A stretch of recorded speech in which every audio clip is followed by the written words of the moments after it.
ನಮಸ್ಕಾರ. ರಿವ್ಯೂ ಚಾನೆಲ್ಗೆ ಸ್ವಾಗತ. ನಾನು ಸೌಖ್ಯ ಗಾಂವ್ಕರ್. ರಾಹುಲ್ ಗಾಂಧಿ ಅವರ ಬ್ರಿಟಿಷ್ ಪೌರತ್ವ ಕೇಸ್ಗೆ ಸಂಬಂಧಪಟ್ಟಂತೆ ಅವರು ಈ ದೇಶದ ಪ್ರಜೆ ಹೌದಾ ಅಲ್ವಾ ಅನ್ನೋ ಕೇಸ್ಗೆ ಸಂಬಂಧಪಟ್ಟಂತೆ ಲಕ್ನೋ ಕೋರ್ಟಲ್ಲಿ ಅತ್ಯಂತ ನಿರ್ಣಾಯಕ ಘಟ್ಟಕ್ಕೆ ಬಂದಿದೆ. ಇದು ಎಷ್ಟು ಸೀರಿಯಸ್ ಕೇಸು ಅಂದರೆ ಡೈಲಿ ಹಿಯರಿಂಗನ್ನು ಕೈಗೆತ್ತಿಕೊಳ್ತು ಕೋರ್ಟು. ಈಗ ಏನಾಗಿದೆ ಹಾಗಾದರೆ, ಯಾವೆಲ್ಲ ಡಾಕ್ಯುಮೆಂಟ್ಸನ್ನು ವಿಘ್ನೇಶ್ ಶಿಶಿರ್ ಈಗ ಕೋರ್ಟ್ಗೆ ಕೊಟ್ಟಿದ್ದಾರೆ. ಕೊನೆಗೂ ಅತ್ಯಂತ ಮಹತ್ವದ ಬೆಳವಣಿಗೆ ಆಗ್ತಿದೆ ಈ ಕೇಸಲ್ಲಿ, ಇಷ್ಟು ವರ್ಷಗಳ ನಿರಂತರ ಹೋರಾಟದ ಬಳಿಕ. ಡೀಟೇಲ್ಸ್ ಇರ್ತಾ ಹೋಗ್ತೀವಿ. ಮಿಸ್ ಮಾಡಿದ್ರೆ ನಮ್ಮ ಚಾನಲ್ನ ಸಬ್ಸ್ಕ್ರೈಬ್ ಮಾಡಿ, ನಿಮ್ಮ ಅಭಿಪ್ರಾಯ ಕಮೆಂಟ್ ಮಾಡಿ ತಿಳಿಸಿ. ಎಸ್ ವೀಕ್ಷಕರೇ, ಈ ಕೇಸು ಫಸ್ಟು ಸುಬ್ರಮಣಿಯನ್ ಸ್ವಾಮಿ ಅವರಿಂದ ಶುರುವಾಯಿತು. ಡೆಲ್ಲಿ ಹೈಕೋರ್ಟಲ್ಲೂ ಕೂಡ ಹಾಕ್ಕೊಂಡಿದ್ರು, ಈ ಕಡೆ ಅಲಹಾಬಾದ್ ಹೈಕೋರ್ಟಲ್ಲಿ ವಿಘ್ನೇಶ್ ಶಿಶಿರ್ ಅವರು ಹಾಕ್ಕೊಂಡು, ಆಮೇಲೆ ಅದೇನು ಮುಂದಕ್ಕೆ ಹೋಗಲಿಲ್ಲ. ಕಳೆದ ವರ್ಷ ನೋಡಿದ್ವಿ. ಕೊನೆಗದು ಈ MLA ಕೋರ್ಟ್ಗೆ ಬಂತು ರಾಯ್ಬರೇಲಿ. ಬರೀ ಬ್ರಿಟಿಷ್ ಪೌರತ್ವ ಅಷ್ಟೇ ಅಲ್ಲದೆ ಸೀರಿಯಸ್ ಒಫೆನ್ಸು, ಭಾರತದ ಕಾನೂನಿಗೆ ತದ್ವಿರುದ್ಧವಾಗಿ ಇವರು ನಡ್ಕೊಂಡಿದ್ದಾರೆ, ಬಹಳಷ್ಟು ಲೋಪಗಳನ್ನು ಎಸಗಿದ್ದಾರೆ ಮತ್ತು ಭಾರತ ದೇಶಕ್ಕೆ ಅನ್ಯಾಯ ಮಾಡಿದ್ದಾರೆ. ನಮ್ಮ ಶತ್ರು ರಾಷ್ಟ್ರಕ್ಕೆ ಮಹತ್ವದ ಮಾಹಿತಿಯನ್ನು ಲೀಕ್ ಮಾಡಿ ಅನ್ನುವ ಕೇಸನ್ನು ಸೇರಿಸಿ ಹಾಕ್ತಾರೆ. ಅವರ ಪಾಸ್ಪೋರ್ಟ್, ಫೇಕ್ ಪಾಸ್ಪೋರ್ಟು ಮತ್ತು ಇನ್ಫಾರ್ಮೇಷನ್ ಲೀಕ್, ಬ್ರಿಟಿಷ್ ಪೌರತ್ವ, ಇದಿಷ್ಟು ಪ್ರಮುಖ ವಿಚಾರಗಳನ್ನು ಇಟ್ಕೊಂಡು FIR ಮಾಡಬೇಕು. ಭಾರತದ ಇತಿಹಾಸದಲ್ಲಿ ಇಂಥದ್ದೊಂದು ನಡೆದಿಲ್ಲ. ವಿದೇಶಿ ಪ್ರಜೆಯೊಬ್ಬರು ಈ ದೇಶದ MP ಆಗಿ ಸುದೀರ್ಘ ಅವಧಿಗೆ ಸರ್ವ್ ಮಾಡಿದ್ದಾರೆ. ಈಗ LOP ಕೂಡ ಆಗಿದ್ದಾರೆ.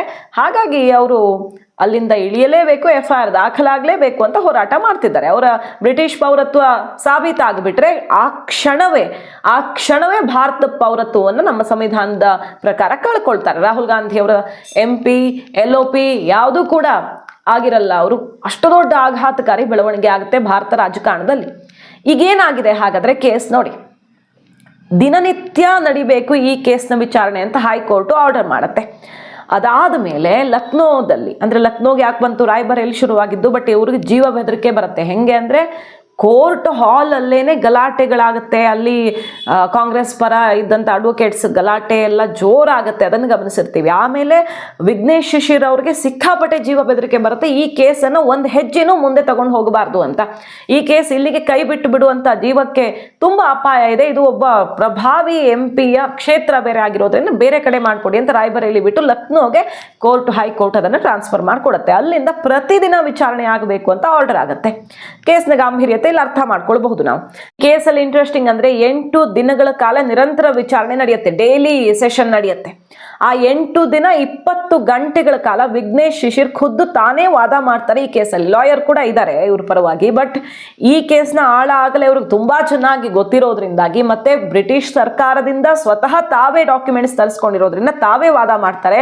20 ಗಂಟೆಗಳ ನಿರಂತರ ವಾದ, ಮತ್ತೆ ಪ್ರಮುಖವಾದ ಮತ್ತಷ್ಟು ಲೀಗಲ್ ಡಾಕ್ಯುಮೆಂಟ್ಸ್ ಅನ್ನು, ಅದಕ್ಕೆ ಹೆಲ್ಪ್ ಆಗುವಂಥ ಡಾಕ್ಯುಮೆಂಟ್ಸ್ ಅನ್ನ ಕೂಡ ಅವರು ಒದಗಿಸಿದ್ದಾರೆ. ಏನೇನು 45 ಅನುಬಂಧಗಳು, 45 ಸಪ್ಲಿಮೆಂಟ್ಸ್ ಅನ್ನ ತಾವು ಕೊಟ್ಟಿರೋ ಡಾಕ್ಯುಮೆಂಟ್ಸ್ ಜೊತೆಗೆ ಈಗ ಹೊಸದಾಗಿ ಆ್ಯಡ್ ಮಾಡಿದ್ದಾರೆ.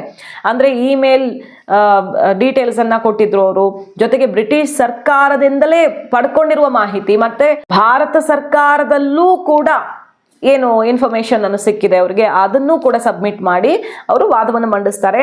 ಎಷ್ಟು 45 ಸಪ್ಲಿಮೆಂಟ್ಸ್ ಅನ್ನ ಈ ವಾದದ ಸಮಯದಲ್ಲಿ ಪ್ರೊವೈಡ್ ಮಾಡಿದ್ದಾರೆ. 310 page documents related to the case, ಅಂದ್ರೆ ಚಾರ್ಜ್ ಶೀಟ್ ರೀತಿಯಲ್ಲಿ, ಅಂದ್ರೆ ಇವರು ರೆಡಿ ಮಾಡಿರುವಂಥ ಚಾರ್ಜ್ ಶೀಟು, ಇವ್ರಿಗೆ ಸಿಕ್ಕಿರುವಂಥ ಸಂಪೂರ್ಣ ಡಾಕ್ಯುಮೆಂಟ್ಸ್ ಆಧಾರದಲ್ಲಿ ಇವ್ರು ಏನೇನು ಮಾಡಿದ್ದಾರೆ, ದೇಶ ದ್ರೋಹದ ಚಟುವಟಿಕೆ ಅನ್ನೋ ರೀತಿಯಲ್ಲಿ ಕೇಸ್ ಇರೋದೇ ಹಾಗೆ.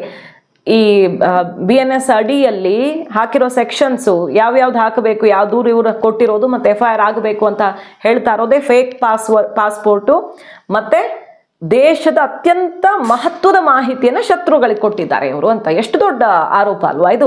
ಸೊ ಅದೆಲ್ಲದಕ್ಕೆ ಸಂಬಂಧಪಟ್ಟ 310 ಪೇಜ್ ಡಾಕ್ಯುಮೆಂಟ್ಸ್ ಅನ್ನ, ಅಂದ್ರೆ ವಿಘ್ನೇಶ್ ಶಿಶಿರ್ ಅವರು ರೆಡಿ ಮಾಡಿರುವಂತಹ ದೋಷಾರೋಪ ಪಟ್ಟಿಯನ್ನ ಅವರು ಹೈಕೋರ್ಟ್ನ ಮುಂದೆ ಸಲ್ಲಿಕೆ ಮಾಡಿದ್ದಾರೆ. ಯಾವ್ಯಾವುದನ್ನ ಅವರು ಉಲ್ಲೇಖಿಸಿರೋದು, ಅಂದ್ರೆ ಯಾವುದರ ಅಡಿಯಲ್ಲಿ ಅವರು ಹೋರಾಟ ಮಾಡಿರೋದು, ಈಗ official secrets act 1923, passport act 1967, foreigners act 1946, ಇದರ ಅಡಿಯಲ್ಲಿ ಬಹಳ ಸೀರಿಯಸ್ ಆಗಿ ಲೀಗಲ್ ವೈಲೇಷನ್ಸ್ ಆಗಿದೆ.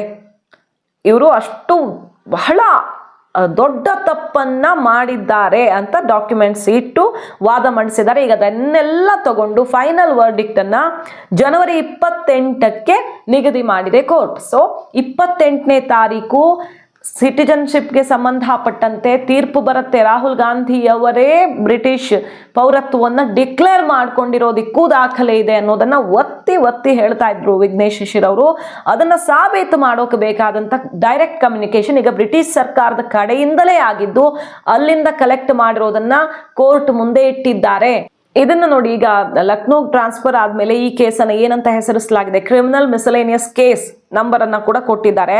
ಅದರಡಿಯಲ್ಲಿ FIR ಆಗಬೇಕು. ಯಾವ್ಯಾವ ಸೆಕ್ಷನ್ಗಳು, ಭಾರತೀಯ ನ್ಯಾಯ ಸಂಹಿತ ಸೆಕ್ಷನ್ 318, 335, 340, 236, 237, 61, 147, 148, 152, 238, 336/3, 351, ಹಾಗೆ section 3, 5 and 6 official secrets act ಅಡಿಯಲ್ಲಿ, ಸೆಕ್ಷನ್ 12 ಮತ್ತು 13 ಪಾಸ್ಪೋರ್ಟ್ ಆಕ್ಟ್ ಅಡಿಯಲ್ಲಿ, ಹಾಗೆ section 14B, 14C foreigners act ಅಡಿಯಲ್ಲಿ. ಸೊ ಇಷ್ಟು ಗಂಭೀರ ಸ್ವರೂಪದ ಕೇಸು. ಇಲ್ಲಿ ನ್ಯಾಯಸಮ್ಮತವಾಗಿ ಈ ಕೇಸ್ನ ವಿಚಾರಣೆ ಆಗಬೇಕು ಮತ್ತು ಯಾವುದೇ ಪೊಲಿಟಿಕಲ್ ಇನ್ಫ್ಲೂಯೆನ್ಸ್ ಇಲ್ಲದ ರೀತಿಯಲ್ಲಿ ಈ ಕೇಸ್ ಇತ್ಯರ್ಥ ಆಗಬೇಕು ಅನ್ನುವಂಥ ಬೇಡಿಕೆಯನ್ನು ವಿಘ್ನೇಶ್ ಶಿಶಿರ್ ಅವರು ಇಟ್ಟುಕೊಂಡು ಕಾನೂನು ಹೋರಾಟ ಮಾಡ್ಕೊಂಡು ಇಲ್ಲಿ ತನಕ ಬಂದಿದ್ದಾರೆ. ಈಗ ಗಟ್ಟಲೆ ದಾಖಲೆಯನ್ನ ತಂದು ಸುರಿದಿರೋದು, ಅಂದ್ರೆ ಅಷ್ಟು ಡಾಕ್ಯುಮೆಂಟ್ಸ್ ಅನ್ನ ಇಟ್ಟು ಕೋರ್ಟ್ಗೆ ತನ್ನ ವಾದವನ್ನ ಸಾಬೀತು ಮಾಡೋದಕ್ಕೆ ಬೇಕಾದಂಥ ಎಲ್ಲ ಬಗೆಯ ಪ್ರಯತ್ನ ಅವರು ಮಾಡಿದ್ದಾರೆ. ತಾನೇ ಸ್ವತಃ 20 ಗಂಟೆಗಳ ಕಾಲ ವಾದವನ್ನ ಮಾಡಿದ್ದಾರೆ. ಅವರು ಸೀನಿಯರ್ ನ್ಯಾಷನಲ್ ಲೀಡರ್ ಆಗಿರೋದ್ರಿಂದ ಇದು ತುಂಬ ಸೂಕ್ಷ್ಮವಾದ ಪ್ರಕರಣ ಅಂತ ಅವ್ರಿಗೆ 24/7 ಸೆಕ್ಯುರಿಟಿಯನ್ನು ಕೂಡ ಪ್ರೊವೈಡ್ ಮಾಡಲಾಗಿತ್ತು. ಭಾರತ ಸರ್ಕಾರದ ಕಡೆಯಿಂದ ಕೂಡ ಇನ್ವೆಸ್ಟಿಗೇಷನ್ ನಡೀತಾ ಇತ್ತು. FIR ಕೂಡಲೇ ಆಗಬೇಕು, 1 ನಿಮಿಷನೂ ಡಿಲೇ ಮಾಡ್ದಂಗೆ ಆಗಬೇಕು ಅಂತ ರಾಹುಲ್ ಗಾಂಧಿಯವರ ವಿರುದ್ಧ ಈಗ ಇವರು ಕಾನೂನು ಹೋರಾಟ ಮಾಡ್ತಿರೋದು. FIR ಆಗಿಬಿಟ್ರೆ ಈ ಕೇಸ್ನಲ್ಲಿ ರಾಹುಲ್ ವಿರುದ್ಧ ಏನಾದರೂ ಬ್ರಿಟಿಷ್ ಪೌರತ್ವದ ವಿಚಾರದಲ್ಲಿ ಏನು ಆರೋಪ ಕೇಳಿಬರ್ತಿದೆಯೋ ಅದು ಸಾಬೀತಾಗಿಬಿಟ್ರೆ ರಾಹುಲ್ ಗಾಂಧಿಯವರ ರಾಜಕೀಯ ಭವಿಷ್ಯವೇ ಬುಡಮೇಲಾಗತ್ತೆ. ಒಂದು ಕಡೆ ಪ್ರಿಯಾಂಕಾ ಗಾಂಧಿಯವರನ್ನ ಆಲ್ರೆಡಿ ಕರ್ಕೊಂಡು ಬಂದ್ಬಿಟ್ಟಿದ್ದಾರೆ. ಅಸ್ಸಾಂ ಎಲೆಕ್ಷನ್ನಲ್ಲಿ ಅವ್ರದ್ದೇ ನಾಯಕತ್ವ ಅನ್ನೋ ರೀತಿ ಅವರೇ ಫೈನಲ್ ಟಿಕೆಟು ಮತ್ತೊಂದು ಅಂತ ಅವ್ರಿಗೆ ಜವಾಬ್ದಾರಿ ಕೊಟ್ಟು ಬಿಟ್ಟಿದ್ದಾರೆ. ಪಕ್ಷದ ಒಳಗಡೆ ಪ್ರಿಯಾಂಕಾ ಗಾಂಧಿ ಪರವಾಗಿ ಕೂಗಿ ಎದ್ದಿದೆ. ಹಾಗೆ ಪಕ್ಷದಲ್ಲಿ ಇವರು ಫಾರಿನ್ಗೆ ಹೋಗಿರ್ತಾರೆ ಯಾವಾಗಲೂ ಅನ್ನೋ ವಿಚಾರದಲ್ಲಿ, ವಿದೇಶದಲ್ಲೇ ಇರ್ತಾರೆ ಅನ್ನೋ ವಿಚಾರದಲ್ಲಿ ಬಹಳ ಅಪಸ್ವರಗಳು ಎದ್ದಿವೆ ಅನ್ನೋದನ್ನು ಕೂಡ ಗಮನಿಸಿದ್ವಿ. ಪಕ್ಷ ಎನಿ ಟೈಮ್ ಸ್ಪ್ಲಿಟ್ ಆಗಬಹುದು ಅನ್ನುವ ಭವಿಷ್ಯವನ್ನು ನರೇಂದ್ರ ಮೋದಿ ಅವರು ನುಡಿದಿದ್ರು. ಈಗ ಇಂಥದ್ದೊಂದು ಆಘಾತ ಎದುರಾಗಿದ್ದೇ ಹೌದಾದ್ರೆ ಅವರ ಬ್ರಿಟಿಷ್ ಪೌರತ್ವ ಸಾಬೀತುಪಡಿಸುವಲ್ಲಿ ವಿಘ್ನೇಶ್ ಶಿಶಿರ್ ಅವರ ಈ ಎಲ್ಲ ಮೂಟೆಗಟ್ಟಲೆ ದಾಖಲೆಗಳು ಯಶಸ್ವಿಯಾಗಿದ್ದೇ ಹೌದಾದ್ರೆ ಜನವರಿ 28ಕ್ಕೆ ಬಹುತೇಕ ಆ ತೀರ್ಪು ಬರುತ್ತೆ. ಬಹಳ ನಿರೀಕ್ಷೆ ಇರುವಂಥ ದಿನ ಅವತ್ತು. ಆಗ ರಾಹುಲ್ ಗಾಂಧಿಯವರು ಸಹಜವಾಗಿ ಸಂಸದ ಸ್ಥಾನವನ್ನು ಕಳೆದುಕೊಳ್ಬೇಕಾಗತ್ತೆ. ಈ ದೇಶದ ಪ್ರಜೆಯೂ ಆಗಿರಲ್ಲ ಅವರು. ಹಾಗಾಗಿ ರಾಷ್ಟ್ರ ರಾಜಕಾರಣದ ದಿಕ್ಕು ದೆಸೆ ಬದಲಿಸುವಂಥ ಒಂದು ಬಹುದೊಡ್ಡ ಪ್ರಕರಣ ಕರ್ನಾಟಕ ಮೂಲದ ವಿಘ್ನೇಶ್ ಶಿಶಿರ್ ಅವರು ಕೈಗೆತ್ತಿಕೊಂಡಿದ್ದು UK ಅಥಾರಿಟೀಸ್ ಕಡೆಯಿಂದ ಬಂದಿದೆ. ಹಾಗೆ records from UK visa and immigration ಕಡೆಯಿಂದ ಬಂದ ಡಾಕ್ಯುಮೆಂಟನ್ನು ಸಬ್ಮಿಟ್ ಮಾಡಿದ್ದಾರೆ. UK ಹೋಮ್ ಆಫೀಸಿಂದ ಬಂದಂಥ ಡಾಕ್ಯುಮೆಂಟನ್ನು ಸಬ್ಮಿಟ್ ಮಾಡಿದ್ದಾರೆ. ಪಾಸ್ಪೋರ್ಟ್ ರಿಲೇಟೆಡ್ ಡಾಕ್ಯುಮೆಂಟ್ಸು ಎಲ್ಲವನ್ನು ಕೂಡ ಸಬ್ಮಿಟ್ ಮಾಡಿದ್ದಾರೆ. ಸೊ UKಯ ಪ್ರತಿಯೊಂದು ಇದಕ್ಕೆ ರಿಲೇಟೆಡ್ ಬ್ರಿಟಿಷ್ ಆಡಳಿತವೇ ಅವ್ರಿಗೆ ಕೊಟ್ಟಂತಹ ಎಲ್ಲ ಡಾಕ್ಯುಮೆಂಟ್ಸನ್ನು ಈಗ ಪ್ರೊವೈಡ್ ಮಾಡಿರೋದು ಕೋರ್ಟ್ಗೆ. ಇದು ಅತ್ಯಂತ ಮಹತ್ವ ಪಡ್ಕೊಳ್ತಾ ಇದೆ. ಡ್ಯುಯಲ್ ನ್ಯಾಷನಾಲಿಟಿಗೆ ನಮ್ಮಲ್ಲಿ ದ್ವಿಪೌರತ್ವಕ್ಕೆ ಅವಕಾಶ ಇಲ್ಲ. ಈ ಕೇಸ್ನಲ್ಲಿ ವಾದ ಪ್ರತಿವಾದ ಆಗಿ ಫೈನಲ್ ಸಬ್ಮಿಷನ್ ಆಗಿರೋದ್ರಿಂದ ಈಗ ತೀರ್ಪನ್ನ ಕಾಯ್ದಿರಿಸಲಾಗಿದೆ. ರಾಹುಲ್ ಗಾಂಧಿಯವರು ವಿದೇಶಕ್ಕೆ ಹೋಗಿ ದೇಶ ವಿರೋಧಿ ಕೃತ್ಯ ಮಾಡ್ತಾರೆ, ದೇಶ ವಿರೋಧಿಗಳ ಜೊತೆ ಮೀಟಿಂಗ್ ಮಾಡ್ತಾರೆ ಅಂತ ಬಿಜೆಪಿ ಒಂದ್ ಕಡೆ ವಾದ ಮಾಡೋದಿಕ್ಕೂ ವಿಡಿಯೋ ಬಿಟ್ಟು ಫೋಟೋ ಬಿಟ್ಟು ಸೋರಸ್ ಟೀಮ್ ಜೊತೆ ಮೀಟಿಂಗ್ಗಳನ್ನು ಮಾಡ್ತಾನೆ ಇರ್ತಾರೆ ಅಂತ ಸದಾ ಹೇಳ್ತಾ ಇರುತ್ತಲ್ವಾ. ಇಂಥ ಆರೋಪಗಳು ರಾಜಕೀಯವಾಗಿ ಕೇಳ್ತಾ ಇರುತ್ತೆ. ಬಟ್ ಇವರು ಲೀಗಲ್ ಫೈಟ್ ಅನ್ನ ಮಾಡ್ತಾ ಇರೋದು ಇವರ ವಿದೇಶಕ್ಕೆ ಏನು ಮಾಹಿತಿ ಲೀಕ್ ಮಾಡಿದ್ದಾರೆ ಅನ್ನೋಕ್ಕೆ ಸಂಬಂಧಪಟ್ಟ ಎಲ್ಲ ಡಾಕ್ಯುಮೆಂಟ್ಸ್ ಮೇಲ್ ಮತ್ತೆ ವಿಡಿಯೋ ಆಡಿಯೋ ಸಮೇತ ಸಬ್ಮಿಟ್ ಮಾಡಿದ್ದಾರೆ. ಹಾಗಾಗಿ ಇದು ಅಂತಿಮ ಘಟ್ಟಕ್ಕೆ ಬಂದಿದೆ. ರಾಹುಲ್ ಗಾಂಧಿಯವರ ರಾಜಕೀಯ ಭವಿಷ್ಯ ಅನ್ನೋದನ್ನ ಇಲ್ಲಿ ಖಚಿತಪಡಿಸ್ಕೊಳ್ಬಹುದು ನಾವು. ಸೊ 28ರ ತೀರ್ಪನ್ನ ಕಾದ್ ನೋಡ್ಬೇಕಾಗಿದೆ.